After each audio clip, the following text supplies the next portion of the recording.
Hey funnel builders, Mike here from Sell Your Service, and today I'm interviewing Sean Mize from anyonecancoach.com. Sean is basically the original reason that I actually got into the funnel and marketing and coaching space.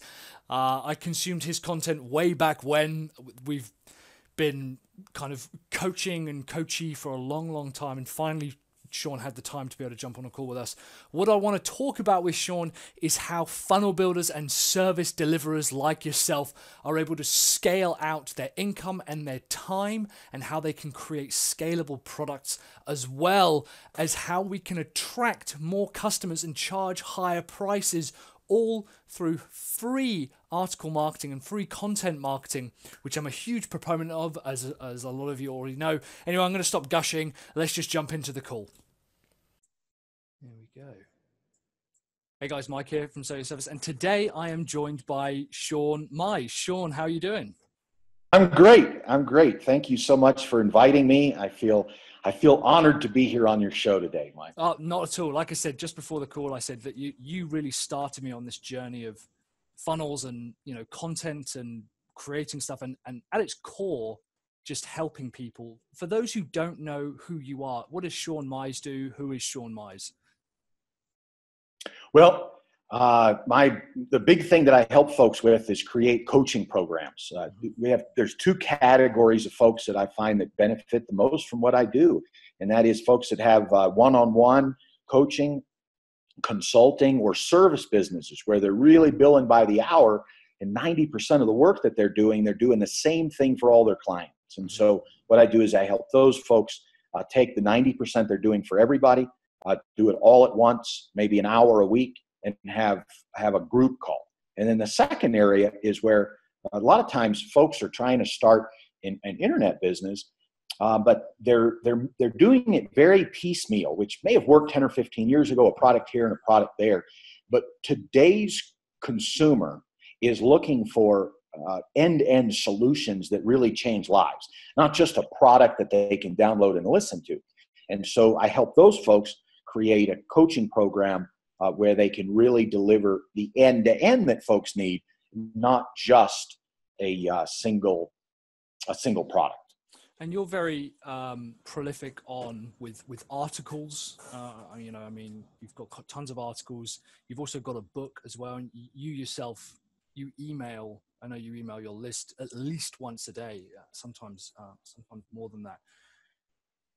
Throughout all of that, you produce an enormous amount of content, ultimately to help your audience, right? Ultimately to help them, yeah.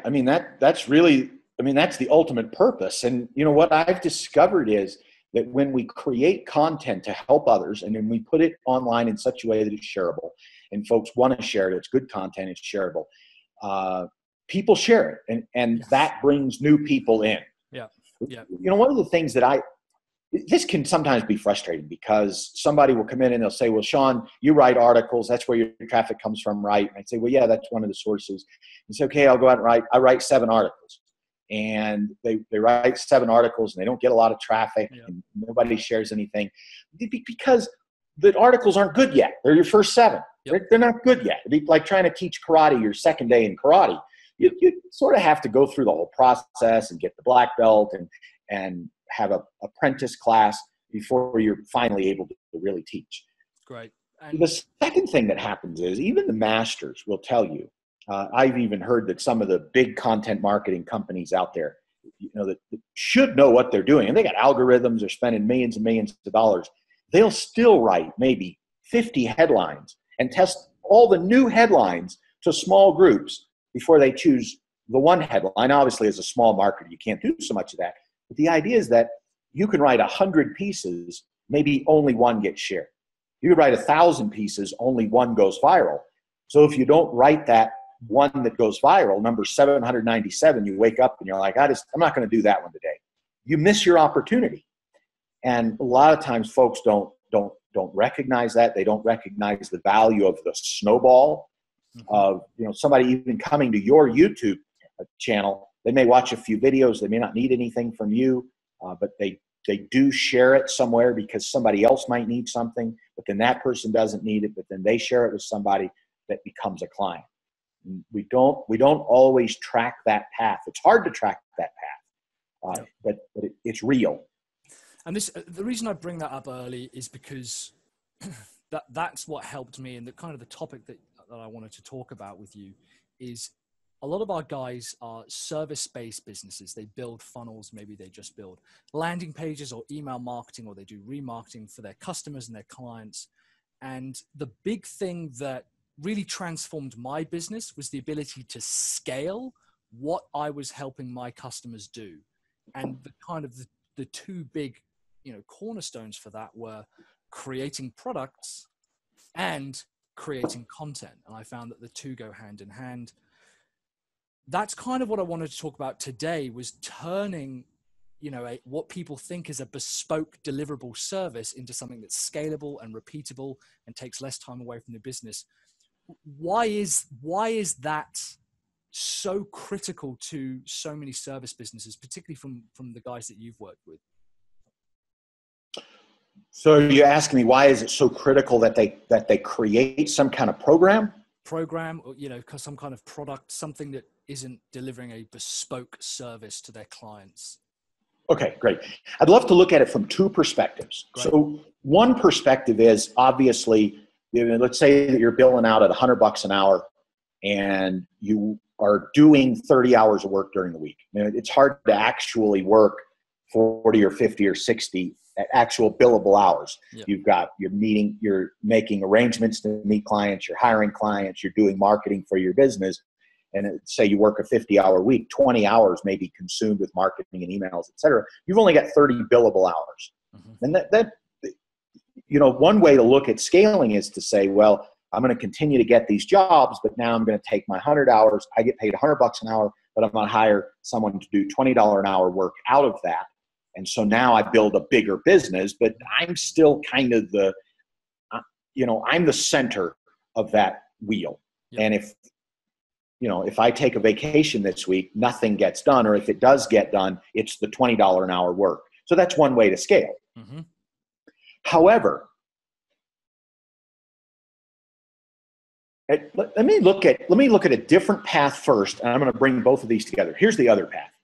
If you're a service-oriented business, who in your case, or the case of these clients we're talking about, that are building funnels for, let's say, $100 an hour, you are following an attraction process much as if you had any other info business. So you've got a website and it says, hey, I do these funnels, and give me your name and email address and I'll send you an ebook, or I'll send you a video that describes how I can change your business. And then at the end of the video or the ebook, it says, hey, if you'd like to think about me hiring, and I'll do this all for you, you give me a ring or set an appointment, and you set an appointment, and 1 out of 3 of those people decides to hire you for $100 an hour, and you do 3 months worth of work. And when that client goes away, yep, you got to get a new client. Yeah. And so if we think about this idea, let's say that you get 1,000 visits this month. 200 of those people that visit you opt in and download your ebook. Mm-hmm. And let's say 60 of those click the link to maybe set an appointment. 20 of those actually end up on the phone. 7 of those become a new client. Yep. So we got 1,000 visitors. 7 people have hired you for $100 an hour a week for the next 13 weeks. Now, you can build a real business out of this. You do that for 8 weeks, you get 56 clients, yep, and you're hoping somebody quits because you're maxed out. What is easy to forget is that if you have 7 clients out of 1,000 visitors, you've got 993 people that purportedly needed something from you, or they wouldn't have come to your website, mm-hmm, and they are leaving with no answers. Mm-hmm. Obviously, if you're happy doing $100 an hour work and that's all you want to do and you just want those 7 clients, that's cool. There's nothing wrong with that. But imagine if we were to then say, we capture these 7 clients, but for everybody else that joined the list, maybe 200 people, we were to come back to them and say, obviously you need help with your marketing funnels, but you don't want to talk to me, but you don't have $1,200 in your budget for this, mm-hmm, or you don't have $100 an hour, or you don't have $500 a month, or you don't want somebody else doing all the work, or What you really want is to find somebody you can outsource it to for $15 an hour instead of me for $100. Mm-hmm. So out of that 200 or 300, whatever the number is that opted in, yep. there's some basket of numbers in there. My guess is if 7 people hired you, there's probably 70 people that would like to learn how to do whatever it is you do for $100. Yep. So if you take those 70 people and let's ignore how you might get them, to get them to join. It could be a phone call, it could be a webinar, it could be a sales letter, whatever the case is. But let's say that you've got a real 70 people that could really use your service, and you've got 35 people that would pay, let's say, $100 a month to learn how to do what you charge $1,000 a month to do, or to be able to hand it off. So now 35 $100 a month clients that require 1 hour a week of ongoing training to teach them how to do what you're doing for $100 an hour. 35 times maybe the retention is 6 months, 8 months. So we get 35 times, if we say 6, I believe that's 210 people at $100 a month. So we've got 210 hours at $100 that are being delivered in 4 hours. Whereas with the $100 an hour model, a person has to deliver 210 hours to get paid 210 hours. But with this model, over time, only with the leftover clients who didn't want to do the full employ could be 210 people at $100 a month. Yep. The first 6 months times, say, 4 weeks, yep. 24 hours of training will be intense because those first 6 months are all the steps that you do, 24 hours. Once those 24 hours are done, as long as you record it, then when somebody comes in on month 7, they receive access to all 24 steps where someone could pass that off to an outsourced worker, pass that off to somebody in their office, do the work themselves, and do the work that otherwise they'll pay $3,000, $5,000 to get done. So it's a win-win for both people. It's a win-win for the person who comes to your website because they don't know how to get it done. Frankly, let's face it, in the funnel space, there's only a handful of people who teach it and teach it well. And because there's so few people, they charge an astronomical amount of money to learn how to do it and to do it well. And there may be some low-cost solutions out there, but if you really get into them, they're probably not what I just described. Because what I'm just describing is revealing the keys to the kingdom, revealing all of the secrets for $100 a month, but laser focused into that hour a week. So when we take that model and then we take somebody that's getting those, doing those 20 calls a week, one-on-one calls, to get that $100 an hour revenue, over time, they begin to cut that back and say, wow, my goodness, after some period of time, you could say, I just do this by application only. Maybe you charge more, maybe you don't, but I only take care of 3 clients at a time. Once that client's done, you're on a wait list, maybe I'll work with you. But everybody else, if you want my expertise, which I've proven with all these other clients, the coaching program is the place to be. And see, first of all, there you go, guys. That's the model. So, but what I found is as soon as I was able to offer the larger portion who didn't want something straight away, and I said, look, we're going to do, and what I did training for a very particular niche as well, for the online course niche. I said, I'm going to teach you how to build funnels for online courses, and I taught them how to do that. What I found is that the smaller portion of around 5-6 clients who did want to work with me, I was able to raise my prices significantly through doing that bespoke work with them, because they had already gone through that process of, the coaching. They thought, actually, I do want to work with Mike, and it was allow me to justify increasing my prices. Well, absolutely, because there's something to be said for visibility. Yeah. So if you're only working with people one-on-one, you're not very visible. Let's just say you've got 30 clients. You're only visible to those 30 clients unless you do some big major advertising push to get more people in. But when you've got 210 people in your program, you've got 2,000 people that are on your email list that haven't joined your program yet. Yep. because of the fact that you're no longer, I mean, it's rough to do 30 hours a week of one-on-one work. It's just, I don't believe that it's sustainable in the long run. So, but even if it is, you don't have the time anymore to write a daily article to put out there. Mm-hmm. You don't have the time to do cool videos. You don't have the time to really nurture the people on your list because you're burnt out when you finish working one-on-one. Yep. And you only can change 30 lives. But if you have a list of, say, over time, you list of 2,000, 3,000 people, you got 210 people paying you, you're only working an hour a week to deliver all that. I mean, seriously, that's it. It's an hour a week. The income comes in an hour a week. Now, there's supporting things that happen, but much of that can really be scaled down. But now that frees up the 30 hours that you were doing one-on-one. Maybe you have a system now where you only just work with 3 people, your favorite 3 clients. And if somebody quits, then you have an application out for somebody else. You can either charge more or you can just make your standards really high. Yep. You're like, I just work with 3 people at a time. Here's the application. If you don't do what I ask you to do, if you don't show up for a call, you're gone. Or somebody else is waiting. There's 100 people waiting.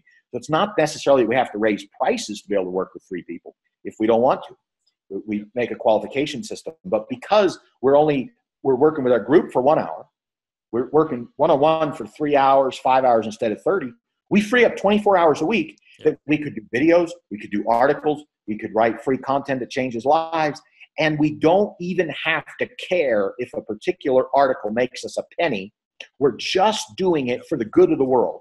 Yep. Now, when we do it for the good of the world, we get better results because people can tell.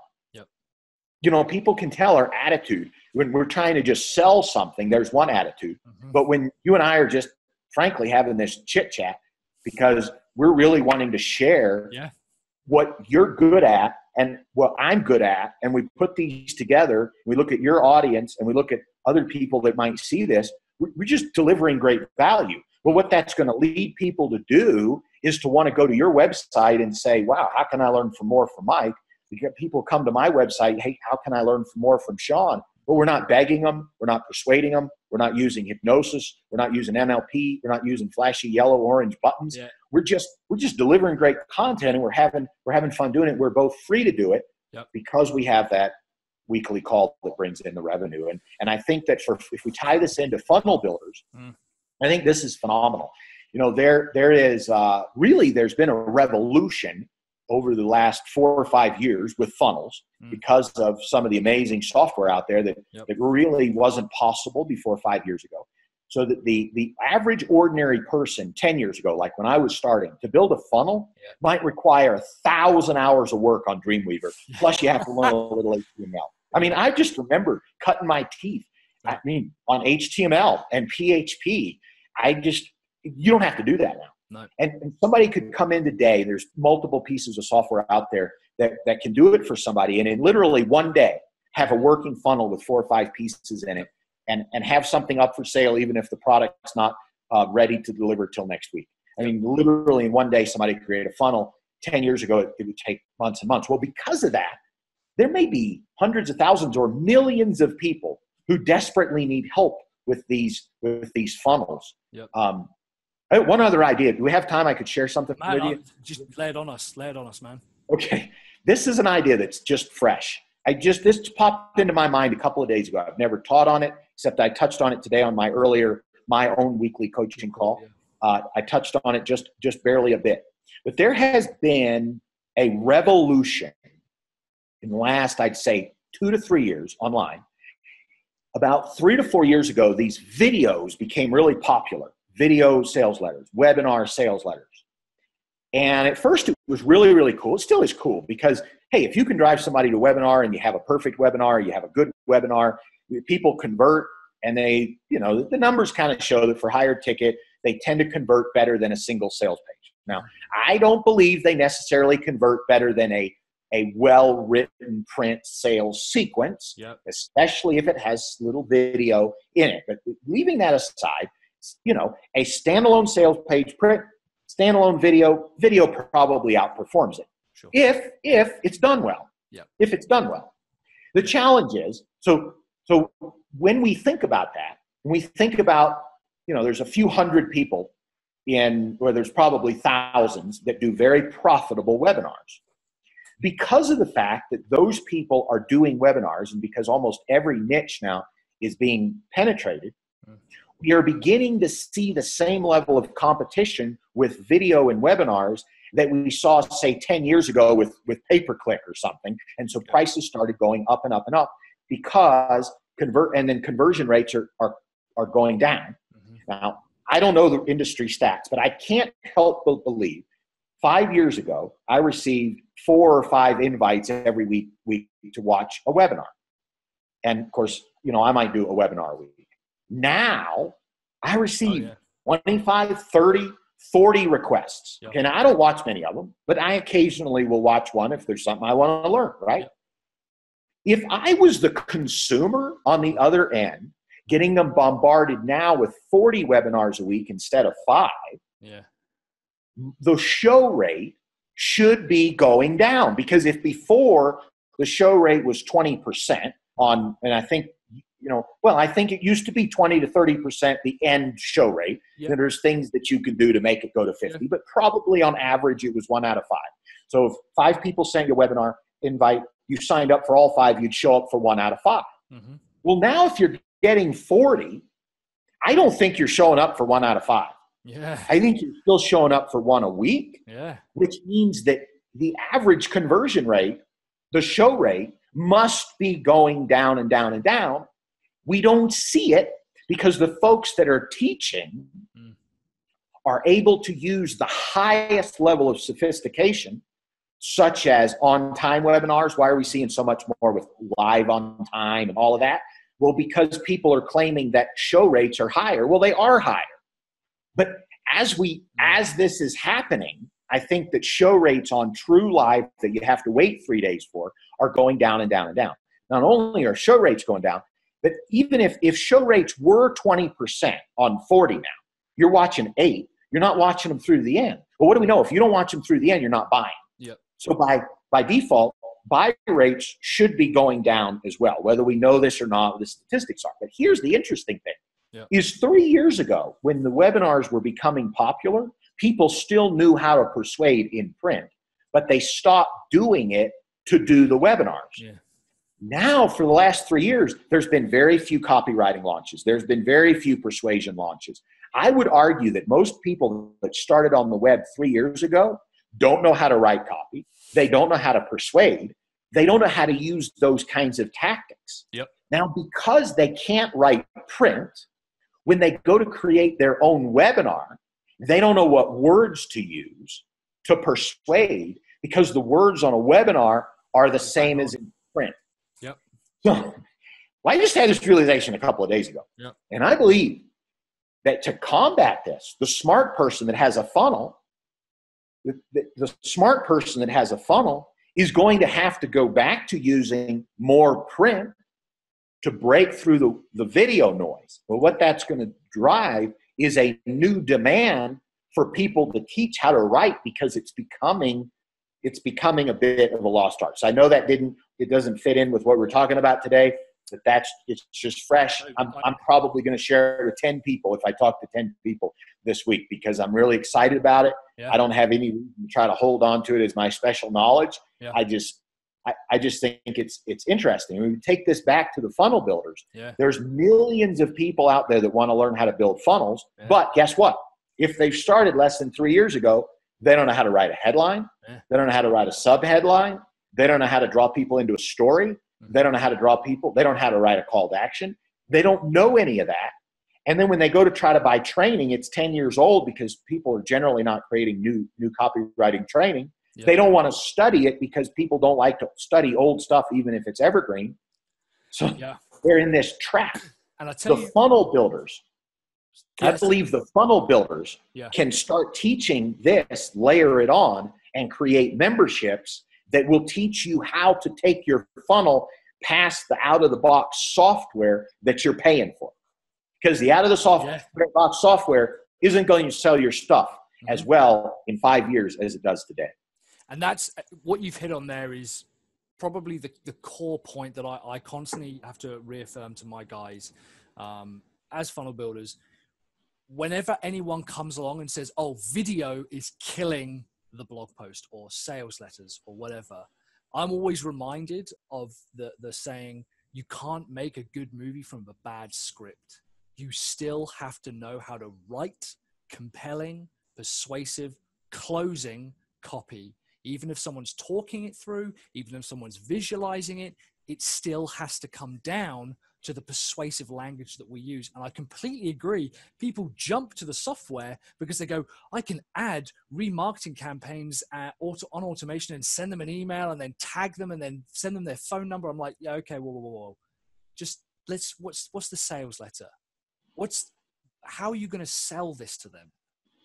And people don't. They kind of talk around it, and it maybe even as a type of procrastination that people look to all of these tactics and tools without thinking, how am I going to write a really persuasive argument? The media is almost irrelevant at this point. How am I going to write a persuasive argument? I think you're completely on the money there.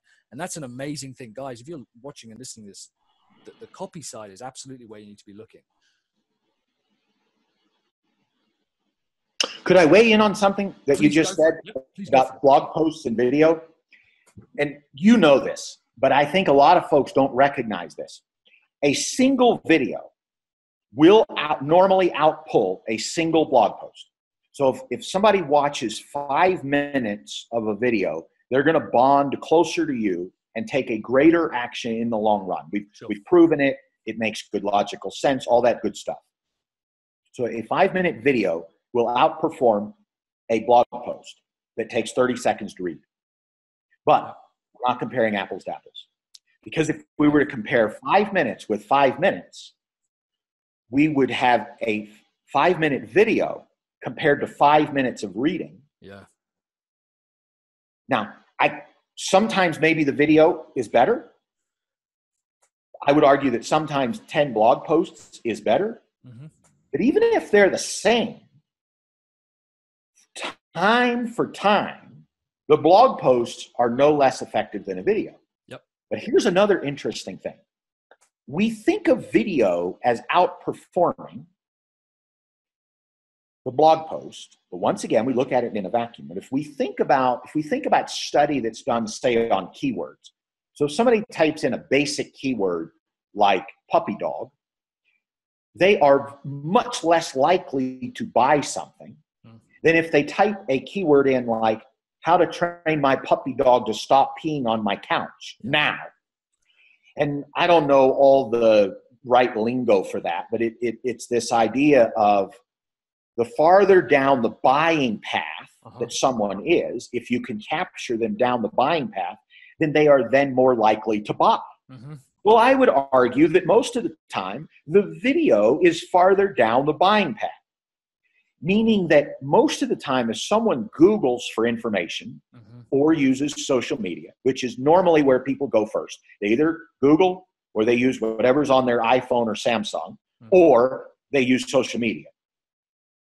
To get their initial response, they're not going to video first. They're being warmed up by blog posts because most of what we see if we do a Google search is blog posts. Content, sure. Once we're ready for more, then we go to video. Yeah. So video is staged in the buying journey as being in a place that would make more money even if it was a blog post. Now, once again, I don't want to take away from the single video, but if we're creating content that wants to be consumed, I would argue that if you created an amazing blog post and you created an amazing video and you put the video up and you put the blog post up, that the blog post has a greater opportunity of showing up in search results than the video does. Mm-hmm. And if we were to write more blog posts to support the video, then we could get more traffic to the blog posts, bring the traffic in with the blog post. At the end of the blog post, we could send them to the video, use the high conversion rate of the video to get people that then take action. Yep. So my 2 cents on that. No, and a hell of a 2 cents they were. I mean, and again, Sean and I have not talked about this previously, guys, because a lot of the stuff that I've been teaching you, kind of Sean's gone over there, and the concept, especially of, I call them killer blog posts. So I like to say that we need to have a really high quality, long form piece of blog content, at least one, something that you would be proud enough to charge for, to say, if you want to know how to stop your dog from, peeing on the rug, or as a funnel builder, how to increase the number of email subscribers for your business, and write that up. And it's long form, it's high quality. It takes more than 5 minutes to write. I say that that is one of the most powerful credibility pieces that you can add to your business. And it also bypasses a lot of the need to try and kind of sell to the customer, because surely only an expert would write something of that high quality and that length about this particular topic, right? Well, absolutely. And in order to create a video that has the same level of professionalism, and let's face it, anybody with a basic WordPress install can create a professional looking, if they have no software except WordPress, yep, they could. I mean, they could have pictures, and it'd be clunky, but they could have pictures, they could have headings, they could make it look really good. With a little bit of software, they can make a blog post look 100% professional, everyone out of the box. What does it take to make a video look professional these days? Yeah. Folks are so used to seeing these recording studios. When I got started 10 years ago, you could do a little screenshot like you're getting with me today. Yep. Okay. You could do a little screenshot like that, and you wouldn't need any cameras, and you wouldn't need anything special, and you wouldn't need, exceptional PowerPoint you wouldn't need any of that. Yep. Well, today, if you don't have that, you don't come across as professional. Blog post, any mere mortal with just WordPress and maybe a little plugin, or maybe just some theme that makes the whole thing look nice, can pull off $1 million company professionalism in a couple of days, and do it day after day after day on practically no budget at all. With video, it's much harder to do that. Yep. No, I agree. Not impossible, but harder. Yeah, no, you're right. But it's also the bar is set so high by some of the guys who are out there creating truly incredible video, that I think a lot of people are intimidated, and they think they have to do that on their videos. And that's not necessarily true, but you're right. We take for granted now the fact that a drone costs $600. You can throw it up, and then you've got these incredible aerial shots. And it's like, how is the average person with just, like you say, an iPhone for a Samsung able to compete with that? The bar has been raised, but you're right. Written content can look crazy professional from a relatively low investment point. I hadn't thought of it like that. It's very interesting.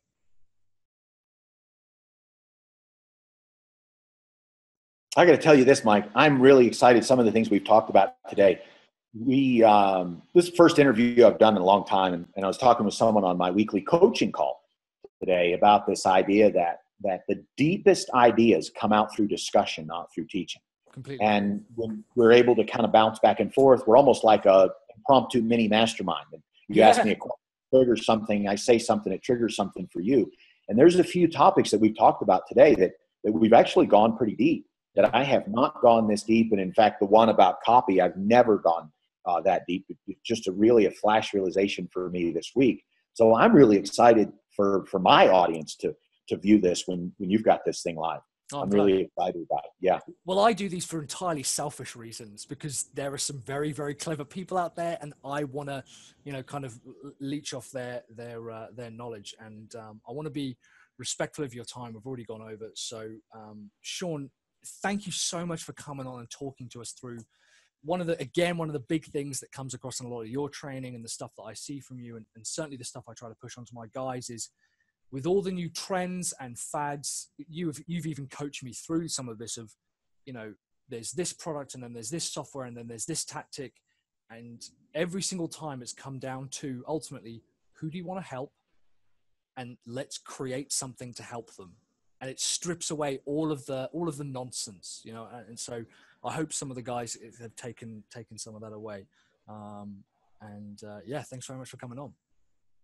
Well, you're very welcome, Mike. It's been a pleasure. It's been a pleasure to be here, and to be able to share some of this with your folks, and then obviously to have a platform where, hey, we've got a new video that my folks can view. Yeah, of course. And kind of take a look at what you're doing. Where do you hang out online? Yeah, I'm on predominantly on Instagram actually at the moment, but YouTube mainly. YouTube is kind of my main. That's where I like to engage with people. And if I could move entirely away from Facebook just onto YouTube, that's where I would go. Which kind of leads me on to my next question: how can people find out more about you? Where can people reach out to you? How can people take the next step with Sean Mize? So anyonecancoach.com. If it's not there, there's a window there to get to it. So pretty much everything we've talked about today is part of what I teach in my standard coaching program. So the things that I've taught, that we've shared about, I don't want to say so much that I've taught. We both taught today. We both really bounced some ideas back and forth. But almost everything we've talked about today is standard fare over there at anyonecancoach.com. And everything kind of flows through there. So awesome. That'd be where folks could learn more. Awesome. Well, I'll certainly put the link in, to that as well. And also, again, your emails personally, they are one of the few emails that I open up and I'll read them through.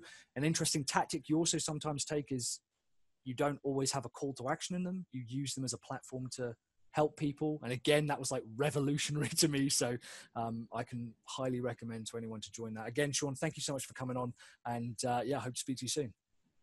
Excellent. Well, once again, good to be here, Mike. Thank you very much. Fantastic. Thanks very much, Sean. Hey, so I hope you enjoyed that. I could have spoken to Sean for hours and hours and hours. Like I said, there's not a lot of people that I really admire and look up to in the space, but I do watch a lot of Sean's stuff and I read a lot of his content. There's an element of consistency to everything that he does, and this was just an absolute pleasure to be able to talk to him. I hope he's able to come back on again soon, because I really liked talking to Sean and just his mindset around kind of some of the funnel building stuff. Anyway, thanks very much for watching, guys, or listening if you're listening to the podcast. In the meantime, head over to our blog at sellyourservice.co.uk/blog for all of our written ramblings on the same kind of content. In the meantime, if you're watching on YouTube, consider subscribing, hit the subscribe button below, and I will see you on the next video. Thanks very much, guys. Keep building those funnels.